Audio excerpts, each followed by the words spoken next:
Saudara, untuk mengembangkan potensi pegawai, jajaran Kementerian Kesehatan mengunjungi sebuah perusahaan farmasi di Korea Selatan yang menerapkan beragam kebijakan pengembangan sumber daya manusia. Kunjungan ini dipimpin oleh Kepala Pusat Pengembangan Kompetensi Kementerian Kesehatan, Dwi Meilani.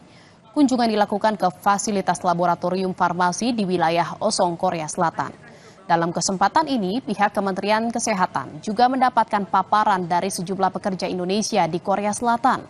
Tujuannya untuk mengetahui secara langsung kebijakan-kebijakan perusahaan dalam mengembangkan potensi karyawan yang nantinya bisa diimplementasikan di organisasi Kementerian Kesehatan.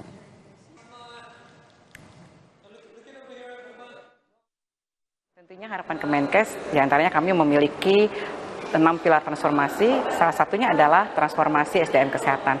Melihat banyaknya talent-talent terbaik dari Indonesia, terutama nakes yang bisa berperan di kancah global, terutama di perusahaan-perusahaan ternama, itu juga merupakan kebanggaan, dan kita berharap akan banyak lagi talent-talent terbaik yang bisa bekerja di global.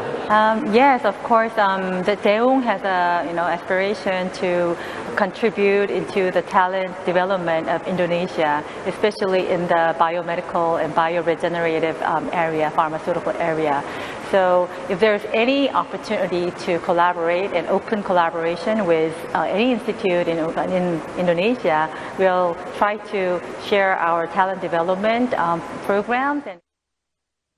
Saudara, usai jeda kami akan hadirkan informasi mengenai delegasi Indonesia walk out saat Perdana Menteri Israel Benjamin Netanyahu berpidato di sidang ke-79 Majelis Umum PBB di New York, Amerika Serikat Jumat kemarin.